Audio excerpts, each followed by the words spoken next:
अस्सलाम वालेकुम। Hope you all are fine. आज का हमारा लेक्चर है वन टू मैनी रिलेशनशिप। जैसा कि आप जानते हैं कि हमने वन टू वन रिलेशनशिप को बड़े ही अच्छे अंदाज में पहले सीख चुके हैं। तो आज हम बात करेंगे वन टू मैनी रिलेशनशिप की तरफ। तो सबसे पहले इसका कोई एग्जांपल लेते हैं। जैसे एग्जांपल के तौर पे मैंने यहाँ पे वन टू मैनी रिलेशनशिप में स्टूडेंट और फीस का रिलेशन लिया है। ठीक है, कि एक स्टूडेंट की हमारे पास स्टूडेंट टेबल में वन टाइम एंट्री होती है, वन टाइम एडमिशन होता है। हम उसका बार बार एडमिशन नहीं ले रहे होते हैं या बार बार उसकी रजिस्ट्रेशन नहीं कर रहे होते हैं।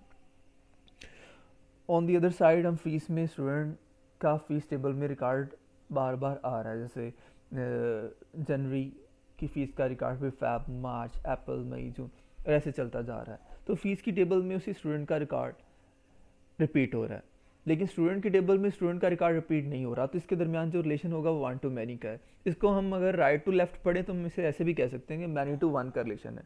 लेफ्ट टू राइट पढ़ें तो हम कहेंगे वन टू मैनी का रिलेशनशिप है। और ऐसे हमारी रियल लाइफ में बहुत सारे रिलेशन है जो वन टू मैनी की रिप्रेजेंटेशन देते हैं। जैसे कि मदर और चाइल्ड का, एक मदर के बहुत सारे चाइल्ड हो सकते हैं। ठीक है, तो चाइल्ड्स की मदर अगर देखें तो दूसरी साइड पे तो वन मदर है। ठीक है, मल्टीपल चाइल्ड्स की वन मदर है। ठीक है, तो आप इस रिलेशन को अच्छी तरह समझ चुके हैं। अब हम इसकी इम्प्लीमेंटेशन की तरफ जाते हैं।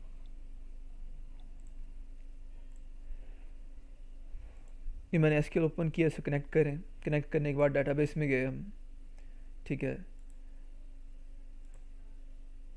ये जो मैंने आपको वन टू वन रिलेशन करवाया था स्टूडेंट का टेबल और गार्डियन का। ठीक है, स्टूडेंट का टेबल हमारे पास ऑलरेडी अवेलेबल है, तो हम यहाँ पे गार्डियन का टेबल बनाते हैं, सॉरी फीस का, और वन टू मैनी रिलेशनशिप को यहाँ पे अप्लाई करते हैं। फ़ी का टेबल मैं बनाने जा रहा हूँ। आपने देखा मैंने राइट क्लिक किया, न्यू टेबल पे जब क्लिक किया तो ये मैं हमारे पास डिज़ाइन आ गया।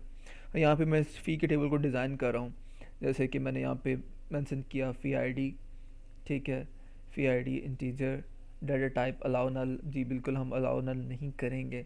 ठीक है, मंथ कौन सा है, हाँ जिस मंथ की फ़ीस दी जा रही है। ठीक है, इसकी डाटा टाइप मैंने वारचार कर दी। साइज़ आप बढ़ाना चाहें बढ़ा सकते हैं। अलाउ नल मैंने चेक हटा दिया कि मैं मंथ देना लाजमी है। ठीक है, उसके अलावा डेट के किस डेट को सबमिट हो रही है फ़ीस। ठीक है, ऐसा होता है ना, कई दफ़ा आपकी जनवरी की फ़ीस है लेकिन आप थोड़ा लेट सबमिट करे होते हैं, तो जिस डेट को सबमिट किया वो डेट भी चाह रहे हैं। तो डेट टाइम के लिए हम डाटा यूज़ करते हैं डेट टाइम। ठीक है, किस डेट को किस टाइम को। ठीक है, इसको भी मैंने अलाउ नल इसका ख़त्म कर दिया। उसके बाद हमें मंथ चाहिए, डेट चाहिए, कोई फ़ाइन है वो लिखना चाहें तो हम लिख सकते हैं। ठीक है, ऐसे मतलब कि जितनी हमारी ज़रूरत के कॉलम हम सारे मेंशन कर सकते हैं, लेकिन मेरी कोशिश होती है लेक्चर में कम कॉलम के साथ चलने की, ताकि लेक्चर भी शॉर्ट हो और उसको समझाना भी आसान हो और आपके लिए समझना भी आसान हो। ठीक है, अदरवाइज़ इसमें मल्टीपल कॉलम्स हम ऐड कर सकते हैं। वो जो आप अपनी फ़ीस पे वोचर देखते हैं उसमें जो चीज़ें लिखी होती हैं सारी की सारी हम यहाँ पे ऐड कर सकते हैं। ठीक है, तो मैंने फ़ी आईडी ली, मंथली, डेट लिया। अभी ये पता चले हमें कि ये फ़ीस जो ऐड हो रही है जनवरी की। ठीक है, यहाँ पे सॉरी बड़ा ही मेन कॉलम मैंने मिस कर दिया कि फ़ी क्या है उसकी। ठीक है, फ़ीस कितनी है, टोटल फ़ी या सेमेस्टर फ़ी, चलें, या क्लास फ़ी, जो भी।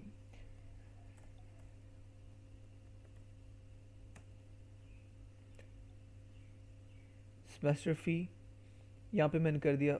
आप एक काम करेंगे, जो आप कॉलम्स के नेम देते हैं उनमें स्पेस नहीं डालेंगे। ठीक है, अगर आपको रिक्वायर्ड है तो अंडरस्कोर डाल दें, या फिर इनको आप साथ में वैसे ही विदाउट स्पेस विदाउट अंडरस्कोर साथ में कंबाइन कर दें, कंकैटिनेट कर दें। सेमेस्टर फीस, इसका डेटा टाइप मैंने वारचार कर दी। ठीक है जी, ओके।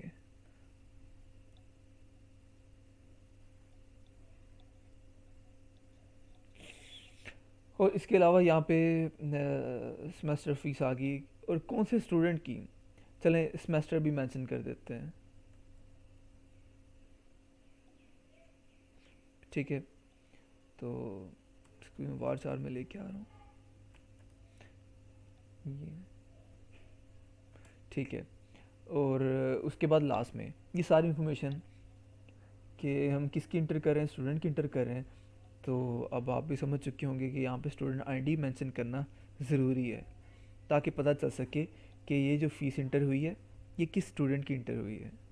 ठीक है, और ये तीनों कॉलम ही इंपॉर्टेंट है, तो सबसे मैंने अलाउ नल का चेक हटा दिया है। अलाउ नल आप जानते हैं कि जिसको हम अलाउ नल करते हैं वो एक तरह से हम परमिशन दे रहे होते हैं कि डाटा इसका रिकॉर्ड दें या ना दें, तो हम यूज़र की मर्ज़ी है कि वो ना भी दे तो एक्सेप्ट हो जाए।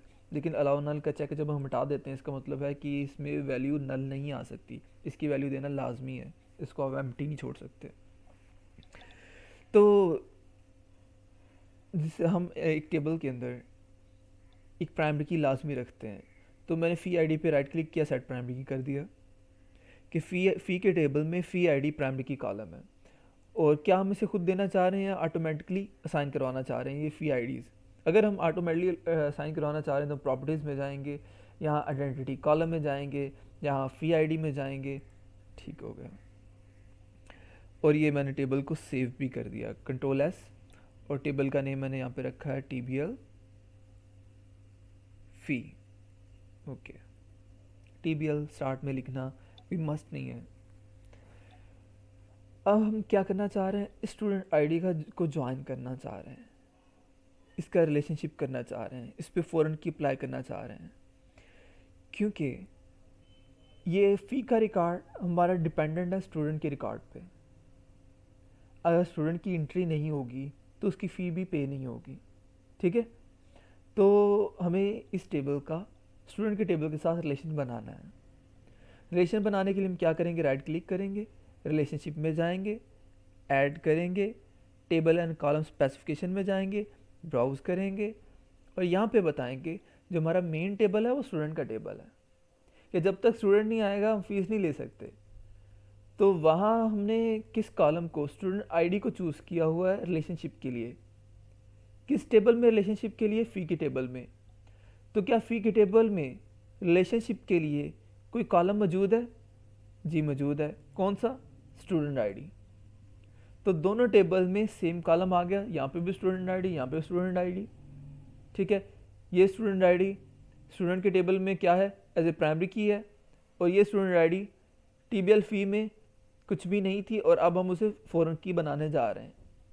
ठीक है, और मैंने ओके किया, क्लोज़ किया, और इसको सेव कर दिया। तो क्या हुआ, स्टूडेंट आईडी पे रिलेशनशिप क्रिएट हो गया। और रिलेशनशिप जो फ़ॉरेन की लगाते हैं, तो आप एक चैनल के थ्रू आते हैं कि पहले स्टूडेंट का रिकॉर्ड स्टूडेंट के टेबल में होना चाहिए, आफ्टरवर्ड उसकी फ़ीस हम पे कर पाएंगे। और इसी तरह अगर किसी स्टूडेंट का रिकॉर्ड हमने डिलीट करना है, तो पहले इसके सब टेबल का रिकॉर्ड डिलीट होगा, फिर उसके मेन टेबल का होगा। ठीक है, तो ये हमने रिलेशनशिप क्रिएट कर दिया। अब मैं क्या करता हूँ, आपको ये प्रूव करता हूँ कि इसमें वन टू मैनी का रिलेशनशिप है। हम यहाँ पे क्यूरी पेज में आए,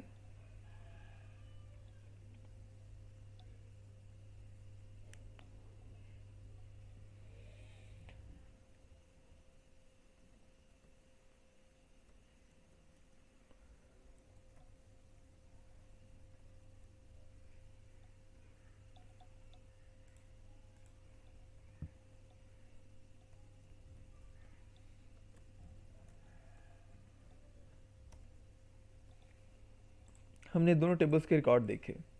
तो TBL स्टूडेंट में रिकॉर्ड जो आ रहा है अली और फराज आ रहे हैं, और TBL फ़ी में रिकॉर्ड क्या आ रहा है, कुछ भी नहीं आ रहा, क्योंकि अभी तो हमने टेबल को क्रिएट किया।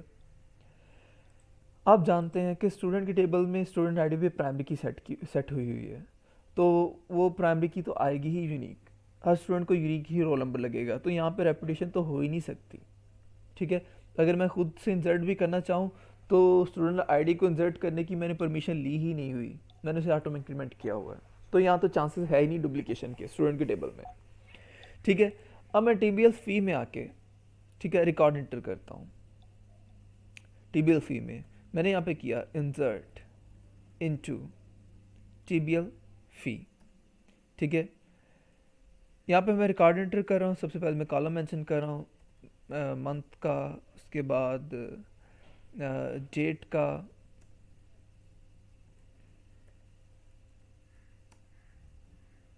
सेमेस्टर फ़ी, सेमेस्टर, स्टूडेंट आईडी और साथ में वैल्यूज़।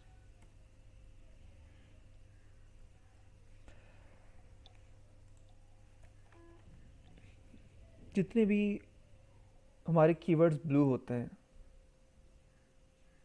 ये एसक्यूएल के बिल्ट इन कीवर्ड्स होते हैं जिनको एसक्यूएल अंडरस्टैंड कर पा रहा होता है कि आप करना क्या चाह रहे हैं। जैसे इंसर्ट का कीवर्ड ब्लू है, इनटू का ब्लू है, वैल्यूज़ का ब्लू है, फ्रॉम का, सेलेक्ट का ब्लू है। ये जो कीवर्ड्स ब्लैक में आ रहे होते हैं, ठीक है, ये हमारे यूज़र डिफाइंड कीवर्ड्स होते हैं। मींस के अगर semester fees, semester student ID ये मेरी रिक्वायरमेंट थी, ये ऑलरेडी एसक्यूएल में कीवर्ड नहीं थे इस तरह के। लेकिन जब आप देखते हैं कि ये मंथ और डाटा डेट भी तो मैंने ही डिफ़ाइन किया अभी आपके सामने, तो ये क्यों ब्लू है और पिंक है? एक्चुअली हम जब कॉलम के नेम दे रहे होते हैं तो हमें अलाउ नहीं होता कॉलम्स के ऐसे नाम रखना जो एसक्यूएल के अपने बिल्ट इन कीवर्ड्स हों, ठीक है। तो हमें पहले ही चाहिए कि कुछ ऐसे नेम रखें जो थोड़े से यूनिक हों। ये मुझे डेट की बजाय करना चाहिए था फ़ी डेट, फ़ी मंथ, ऐसे करना चाहिए था, ठीक है। लेकिन इस तरह भी काम चल पड़ेगा, लेकिन कंपाइलर कुछ टाइम के लिए यहाँ पे कंफ्यूज रहता है कि ये डेट मेरा कीवर्ड है या इसका कॉलम है।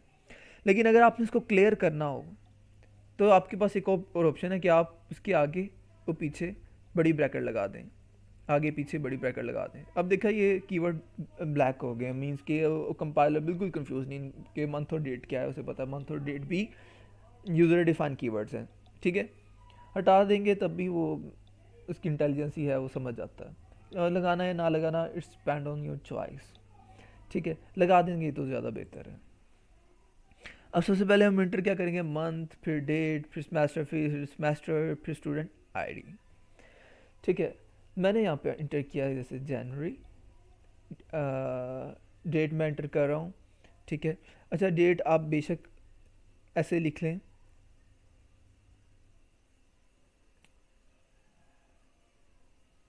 और या फिर यहाँ पे एक फंक्शन होता है गेट डेट का, आप वो भी अप्लाई कर सकते हैं, ठीक है। लेकिन सिंटैक्स आप डेट का ही फॉलो करेंगे, पहले ईयर, फिर मंथ, फिर डेट, और उसके बाद सेमेस्टर फ़ी के बाद सेमेस्टर कौन सा जी, फर्स्ट सेमेस्टर, और स्टूडेंट आईडी। अब देखें हमारे पास स्टूडेंट कौन है, अली और फराज है। अली की स्टूडेंट आईडी 1 है, फराज की 2 है। मैं इधर 3 इंटर कर देता हूँ जो स्टूडेंट एग्जिस्ट ही नहीं करता, तो क्या स्टूडेंट की फ़ीस इंटर होनी चाहिए? चलें चेक करते हैं। एक्सिक्यूट किया जी, स्टूडेंट की फ़ीस इंटर नहीं हो पा रही। क्यों? क्योंकि फ़ी के टेबल में स्टूडेंट आईडी पे फ़ॉरेन की अप्लाई है, और फ़ॉरेन की एक चैनल के थ्रू ही डाटा आने देती है। जैसे ही आपने 3 इंटर किया, फ़ॉरेन की फट से की स्टूडेंट टेबल में चेक करने के लिए क्या 3 के अगेंस्ट, 3 आईडी स्टूडेंट आईडी के अगेंस्ट कोई स्टूडेंट है, वहाँ से उसे कोई नहीं मिला। और यहाँ पे उसने मैसेज दे दिया कि अगर आपने स्टूडेंट की फ़ीस इंटर करनी है तो पहले इसका एडमिशन करवाएं, पहले स्टूडेंट टेबल में इसका रिकॉर्ड रखवाएं, आफ्टरवर्ड आपको अलाउ है इसकी फ़ी पे करना, ठीक है। तो जैसे ही हम इस स्टूडेंट की फ़ीस पे कर दे, स्टूडेंट का वहाँ पे एडमिशन कर देंगे, ठीक है, तब हम उसकी फ़ी पे कर पाएंगे।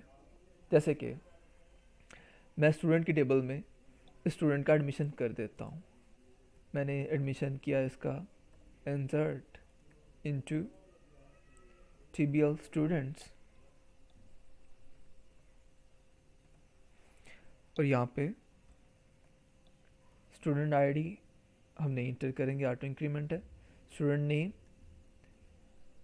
और फादर नेम, ठीक है, प्रोग्राम और साथ में वैल्यूज़।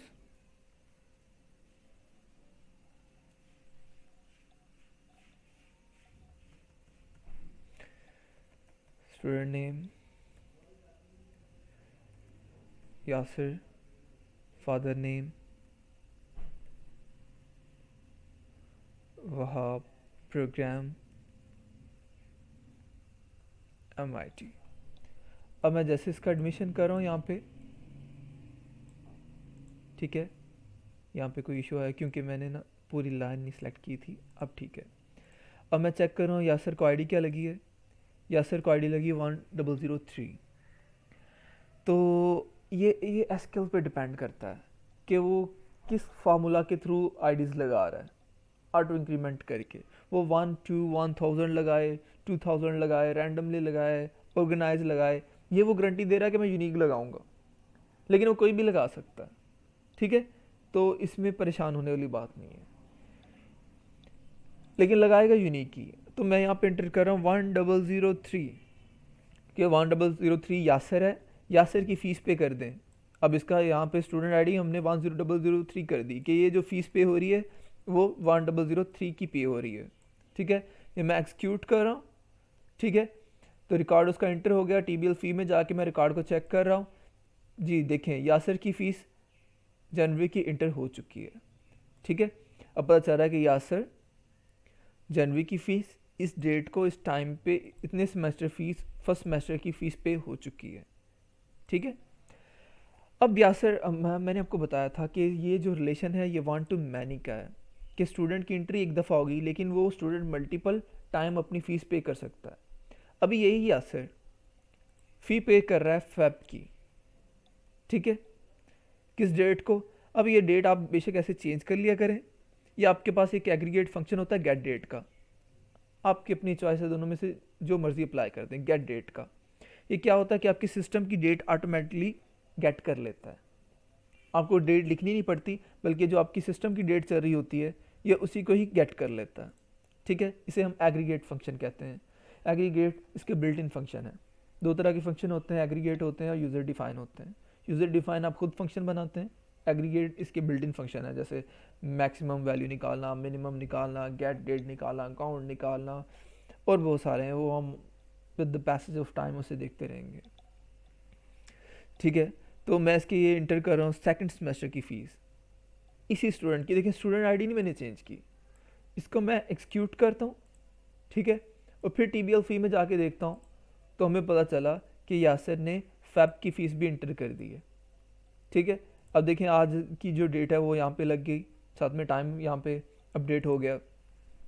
ठीक है, इसी तरह यासर मल्टीपल मंथ्स की फ़ीस इंटर कर सकता है। तो वहाँ पे एक स्टूडेंट का रिकॉर्ड, यासर का रिकॉर्ड सिर्फ वन टाइम आ रहा था स्टूडेंट के टेबल में, यासर का रिकॉर्ड सिर्फ वन टाइम आ रहा था। मैं आपको इन दोनों को साथ में एग्जीक्यूट करके दिखाता हूँ, दोनों क्यूरीज को, दोनों टेबल्स के रिकॉर्ड को मैं आपको कंबाइन दिखाना चाह रहा हूँ। तो स्टूडेंट के टेबल में, ये स्टूडेंट के टेबल का रिकॉर्ड है, फ़ी के टेबल में स्टूडेंट के टेबल में यासर वन टाइम आ रहा है, यासर को टू टाइम हम लेके नहीं आ सकते, लेकिन फ़ी के टेबल में इसकी मल्टीपल एंट्रीज आ रही हैं कि इसकी जनवरी की फ़ीस, फैब की फ़ीस। ठीक है, तो इन दोनों टेबल में जो रिलेशन है वो 1 to many का है। ठीक है, तो आज के लेक्चर को समझाना भी मैंने 1 to many ही था। आई होप सो आप अच्छे से समझ चुके होंगे।